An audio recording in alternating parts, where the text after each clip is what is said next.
तो आइए मेरे प्यारे स्टूडेंट, आप लोगों को बांसुरी क्लासेस में स्वागत है।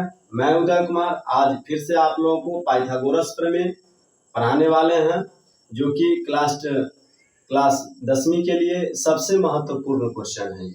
ठीक है, और ये 5 नंबर में पूछा जाता है, इसलिए आप पूर्ण तरह से इस क्वेश्चन को बना लीजिए ताकि आपको परीक्षा में न छूटे। ठीक है, आइए अब हम लोग क्वेश्चन को ध्यान देते हैं। क्वेश्चन आपको कह रहा है पाइथागोरस प्रमेय। कभी कभी यही चीज दे के पूछ लेगा, नहीं तो ऐसे भी दे सकता है। कर्ण का वर्ग दो शेष भुजाओं के वर्गों के योगफल के बराबर होता है। ठीक है, ध्यान दीजिए। यहाँ से सबसे पहले तो आप एक समकोण त्रिभुज खींचिए। समकोण त्रिभुज होना चाहिए, समकोण त्रिभुज, बिल्कुल समकोण त्रिभुज होना चाहिए, समकोण त्रिभुज। अब आइए यहाँ पर क्या डिग्री बन रहा है, तो यहाँ पे बन रहा है 90 डिग्री। ठीक है, कुछ इसका नाम दे दीजिए, ए बी सी नाम दे दिए। अब आइए इस चीज को लिखेंगे भी। लिखेंगे हम लोग कैसे, देखिए यहाँ से लिखेंगे हम लोग यहाँ पे कि त्रिभुज ए बी सी में कोण बी बराबर 90 डिग्री, ऐसे लिखेंगे। तो सिद्ध करना है कि AC स्क्वायर बराबर AB के स्क्वायर प्लस BC के स्क्वायर। ध्यान दीजिए, 90 के सामने वाला भुजा कर्ण कहलाता है, यानी AC स्क्वायर बराबर AB के स्क्वायर प्लस BC के स्क्वायर। इसी चीज को हम लोगों को सिद्ध करके बता देना है। ध्यान दीजिए, तो इसको अंडरलाइन कीजिए ताकि पता रहेगा कि हमको यही चीज सिद्ध करके लाना है। ठीक है, अब आइए इसके बाद हम लोग चलेंगे बनावट में। आइए बनावट में हम लोग को क्या चीज करना है, सो देखिए यहाँ से, यानी B से BD लंब डाल दीजिए। BD लंब AC लिखिए। यहाँ से लिखेंगे हम लोग BD लंब, ये लंब का चिन्ह है, BD लंब AC पर खींचा। अब आइए इसके बाद डायरेक्ट प्रमाण में हम लोग क्या करेंगे, एक बार बड़का त्रिभुज, एक बार छोटका त्रिभुज। देखिए लंब डाले हैं तो लंब का मतलब होता है 90 डिग्री। लंब का मतलब 90 डिग्री, यानी यहाँ पर भी अब 90 डिग्री बन रहा है। तो एगो त्रिभुज ABD, यानी ये भी त्रिभुज हो गया। एगो है ABC बड़का त्रिभुज, जो कि कोण B पर 90 डिग्री बन रहा है। तो यहाँ पे ध्यान दीजिए, हम लोग बड़का त्रिभुज में चलेंगे। लिखेंगे पहले त्रिभुज ABC में, त्रिभुज ABC तथा त्रिभुज ABD में। तो सबसे पहले तो लिखे हैं ABC ना, त्रिभुज ABC। तो ABC में चलिएगा तो यहाँ कोण B पर 90 डिग्री बन रहा है। तो लिखिए कोण B बराबर, और जब छोटका त्रिभुज में चलिएगा ABD में, तो ABD में यहाँ देखिए यहाँ पर बन रहा है 90 डिग्री कोण D पर। तो लिखिए कोण D, यानी कितना है 90 डिग्री। यहाँ पर भी 90 डिग्री, यहाँ पर भी 90 डिग्री। तो ये कोण B बराबर कोण D 90 डिग्री हो गया। ठीक है, इसी प्रकार से आइए यहाँ पे जो है ABC में, देखिए ABC में बड़का त्रिभुज में, यहाँ पर कोण A जो है, कोण A, और फिर देखिए ABD में देखिएगा तो इसमें भी कोण A है, यानी कोण A जो है उभयनिष्ठ है दोनों त्रिभुज के लिए। यानी कोण A, ध्यान दीजिए, कोण A इक्वल टू कोण A लिखेंगे उभयनिष्ठ है, ठीक है, क्या है, उभयनिष्ठ है। अब ध्यान दीजिए, इसलिए दो गो कोण बराबर हो गया, और दो गो कोण बराबर हो गया तो हम लोग कहेंगे एंगल समरूपता से त्रिभुज ABC समरूप त्रिभुज हो जाएगा आपको ABD। समरूप हो गया, समरूप हो गया। तो हम लोग अब देखिए यहाँ से बरका त्रिभुज में आइए। बरका त्रिभुज में यहाँ पे 90 डिग्री बन रहा है, तो लिखेंगे AB बट्टा और छोटका त्रिभुज में आइए।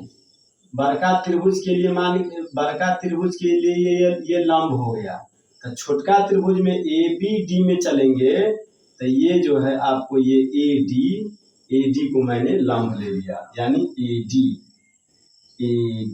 क्या लिखेंगे AD। पहले बड़का त्रिभुज के लंब लिखे हैं और तब जो है छोटका त्रिभुज के लंब लिखे हैं। ये हो गया। अब बराबर में ध्यान दीजिए। फिर आइए अब हम लोग लिखेंगे बड़का त्रिभुज का कर्ण। ठीक है, बड़का त्रिभुज का कर्ण जैसे ABC में ये 90 है, ये यहाँ पे 90 डिग्री का कोण बन रहा था, तो 90 के सामने वाला भुजा कर्ण कहलाता है। ठीक है, यानी AC अब बट्टा में ध्यान दीजिए। फिर अब आइए छोटका त्रिभुज में ABD में ये 90 डिग्री है, यहाँ पर क्या डिग्री बना है 90 डिग्री, और 90 डिग्री के सामने वाला भुजा क्या कहलाता है कर्ण। तो यहाँ पे कर्ण कौन हो जाएगा AB, लिखिए AB हो गया। अब यहाँ से इसको क्रॉस मल्टी गुना करेंगे हम लोग। क्रॉस मल्टी गुना करेंगे तो AB गुने AB क्या हो जाएगा आपका AB स्क्वायर हो जाता है। आइए फिर अब AD गुने AC, इसको मान लीजिए समीकरण फर्स्ट, इसको मान लेंगे समीकरण फर्स्ट। आइए फिर अब यहाँ से देखिए इधर लिखेंगे इसी प्रकार।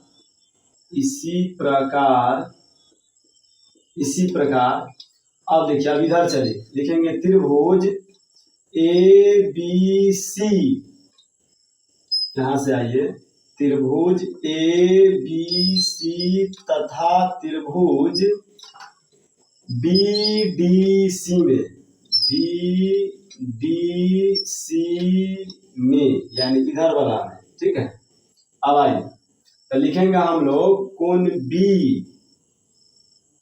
B बराबर कोण, यानी इसमें यहाँ पर बरका में ABC में ये है 90 डिग्री, तो उसी तरह से BDC में यहाँ B बराबर D है यहाँ लिखा, D जो है यहाँ पर कितना डिग्री है 90 डिग्री है, ये भी 90 डिग्री वाला है, तो यहाँ कोण D लिखेंगे, कोण D यानी कोण B बराबर कोण D इक्वल टू कितना है 90 डिग्री। ये दोनों कोण 90 डिग्री पर है।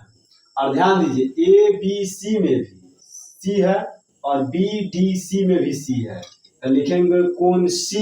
ध्यान दीजिए यहाँ से कोण C बराबर कोण C उभयनिष्ठ है, उभयनिष्ठ है।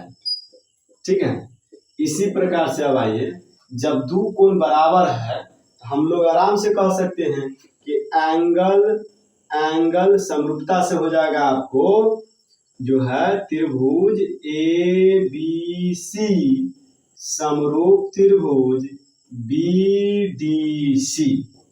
ठीक है, जब समरूप है तब आइए जैसे कि यहाँ पे देखिए ABC में BC हो गया बड़का त्रिभुज के लिए आधार। ठीक है, यहाँ 90 डिग्री बन रहा है तो BC हो गया आधार, तो लिखिए हम लोग लिखेंगे BC बट्टा, एक बार बड़का त्रिभुज के आधार लिए हैं तो छोटका त्रिभुज के आधार लीजिएगा। BDC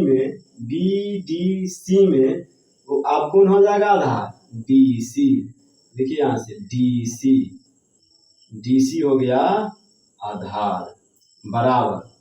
एक बार लिखिए बड़का त्रिभुज के कर्ण, तो बड़का त्रिभुज में देखिए ABC में 90 के सामने वाला भुजा कर्ण कहलाएगा, तो कर्ण बड़का त्रिभुज के लिए कौन है AC, तो लिखिए यहाँ से AC और बट्टा में यहाँ पर 90 डिग्री बन रहा है, 90 डिग्री के सामने वाला भुजा क्या कहलाएगा ये वाला भुजा कर्ण कहलाएगा। इसके बट्टा में क्या इसके बट्टा में क्या हो जाएगा BC, लिखिए यहाँ से BC। ठीक है, यानी एक बार और देखिए यहाँ से ABC में 90 डिग्री यहाँ पर बना है, तो 90 डिग्री के सामने वाला भुजा AC, AC हो गया कर्ण, कर्ण उसी तरह से छोटका BDC में यहाँ पे आइएगा तो D है यहाँ पर 90 डिग्री बन रहा है और 90 डिग्री के सामने वाला भुजा क्या कहलाता है? कर्ण। तो इसमें छोटका त्रिभुज में देखिएगा BDC में तो कर्ण कौन है? BC कर्ण है। तो बड़का त्रिभुज के कर्ण और बट्टा छोटका त्रिभुज के कर्ण। ठीक है, अब आइए यहाँ पे उसी तरह से यहाँ पे क्या हुआ? बड़का त्रिभुज के आधार बट्टा छोटका त्रिभुज का आधार ऐसे लिए हैं। और यहाँ पर भी जानते हैं यहाँ पे लिए हैं इधर करवा वाला में बड़का त्रिभुज का जो है लंब और बट्टा छोटका त्रिभुज का लंब, बड़का त्रिभुज का कर्ण बट्टा छोटका त्रिभुज का कर्ण ऐसे करके लिए हैं। अब देखिए यहाँ से अब यहाँ पे क्रॉस मल्टी गुना कीजिए, क्रॉस मल्टी गुना कीजिएगा तो BC गुने BC क्या हो जाएगा? BC square. ठीक है, बराबर DC गुने AC कर दीजिए, DC गुने AC। इसको मान लीजिए समीकरण सेकेंड। अब यहाँ से हम लोग लिखेंगे समीकरण फर्स्ट और सेकेंड से। फर्स्ट और सेकेंड समीकरण से हम लोग क्या देख रहे हैं? देखिए फर्स्ट समीकरण में है AB स्क्वायर, ठीक है, और सेकेंड समीकरण में आपको BC स्क्वायर। ये हो गया LHS और ये दोनों हो गया RHS। तब पहले LHS बराबर RHS होता है, तो पहले LHS के बराबर कर लेते हैं। ठीक, तो देखिए यहाँ से हम लोग लिखेंगे AB स्क्वायर प्लस में BC स्क्वायर। इसी तरह से आइए AB स्क्वायर के बराबर में क्या था? AB स्क्वायर के बराबर में था AD गुने AC। तो लिखिए AD गुने AC अब फिर दीजिए प्लस का चिन्ह, ध्यान रखिए। अब BC स्क्वायर के बराबर में क्या है? तो DC गुने AC, यही ना दिया गया है। अब आइए यहाँ पे है AB स्क्वायर प्लस का BC स्क्वायर बराबर, देखिए यहाँ AC इसमें भी है AC इसमें भी है, तो AC ले लीजिए कॉमन। अब आइए AC से AC कट गया, AD बच जाएगा, तो AD हो गया, प्लस का चिन्ह है तो प्लस का चिन्ह। फिर देखिए बच गया DC, तो DC भी लिख लीजिए और AC से AC क्या होगा? कटिए जाएगा। अब आइए एक बार और लिखेंगे हम लोग AB के स्क्वायर प्लस में BC के स्क्वायर बराबर AC गुने, ध्यान दीजिए AD प्लस DC ना है, AD प्लस DC है, तो ध्यान दीजिए AD और DC इस पूरा को क्या बोल सकते हैं? AC बोलेंगे हम लोग। यहाँ से यहाँ तक देखिए AD और DC को हम लोग क्या बोल सकते हैं? इस पूरा को AC बोल सकते हैं। इस पूरा को क्या बोलेंगे? AC। यहाँ हो जाएगा AD प्लस DC बराबर हो जाएगा AC। अब यहाँ से ध्यान दीजिएगा, अब क्या हो जाएगा? AB के स्क्वायर प्लस BC के स्क्वायर बराबर AC गुने AC को हम लोग क्या बोल सकते हैं? AC स्क्वायर बोल सकते हैं। और यही चीज हमको सिद्ध करना था, याद कीजिए ऊपर में देखिए कि क्या चीज सिद्ध करना था। यही चीज तो हमको सिद्ध भी करना था कि AC स्क्वायर बराबर AB square plus BC square, AB square plus BC square, यही चीज हमको सिद्ध करके लाना भी था। कहिएगा सर जी थोड़ा AC स्क्वायर इधर करके है, तो इसको भी सीधा कर सकते हैं, ऐसे लिख दीजिए AC स्क्वायर बराबर AB के स्क्वायर प्लस BC के स्क्वायर।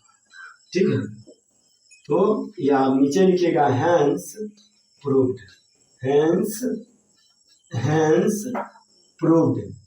PROVED प्रूव्ड, यानी क्वेश्चन आपका सिद्ध हो गया।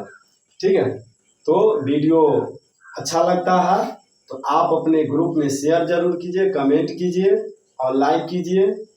और इसी के साथ जो है इतना आपके लिए मेहनत कर रहे हैं फ्री ऑफ कॉस्ट, तो आप जरूर कीजिएगा। चलिए, जय हिंद जय भारत, आप पे पूर्ण भरोसा है।